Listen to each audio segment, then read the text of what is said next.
The good news is there isn't anything new information when it comes to working with fractional and decimal exponents. So whatever rules and patterns worked with whole number exponents, exactly the same is going to happen here. Just to quickly go over it, and in this video I'm going to encourage you to go and find patterns for yourselves. So the reason why there were rules, there could be made rules with whole number exponents, is because the results form a pattern, and the pattern can be written up into a rule because it's repeating. The pattern repeats reliably, so there can be a rule made about it. But here you'll see the same thing. Whatever worked with whole numbers will work here. Whatever didn't is not gonna have a rule. So different bases, like 3 and 2 are different bases. 3 to the power of 2.1 and 2 to the power of a third. If you either add, subtract, multiply and divide them, you're gonna have to do it on a calculator and work out results from it. 3 to the power of 2.1 plus 2 to the power of 1 over 3. You can enter fractions just like that. There's your answer, 11.3. There, I wrote it up there, 11.3. And if you change that sign of addition to subtraction, there, you're going to have to calculate different bases this way. That you make a subtotal for that, the subtotal for that, and you do the operation. If you have a calculator like this with dual line display, you can just change that one to a multiplication and the division really easily, and you get a result for those.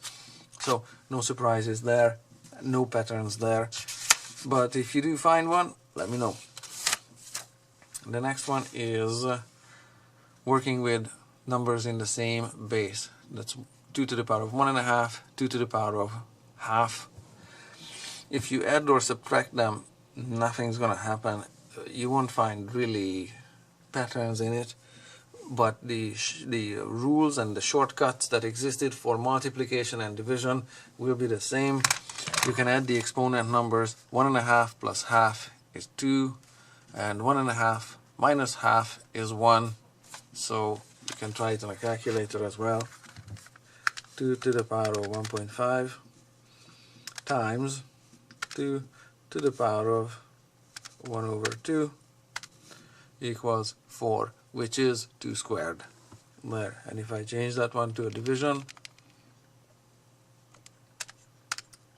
there, 2, which is 2 to the power of 1.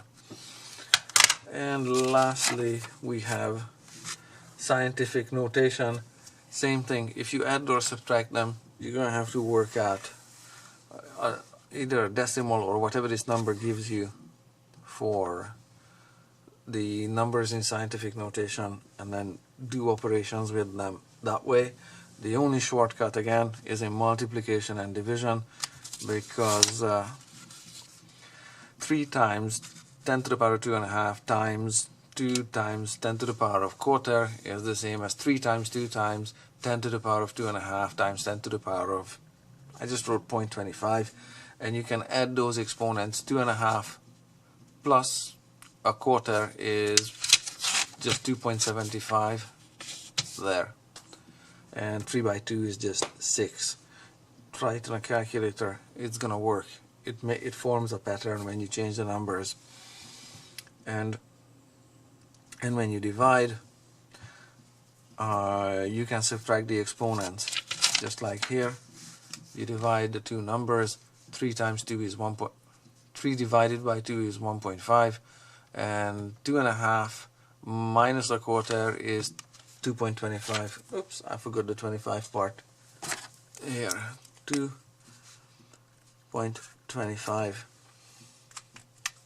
There.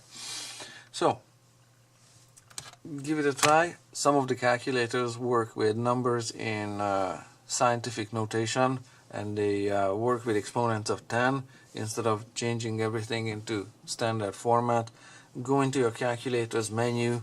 In the setup menu, you will find, or in the or in the mode menu. You'll find all kinds of menus in most of these modern calculators. Read the menu, find where the scientific notation stuff is in the calculator. Just have some fun with the numbers.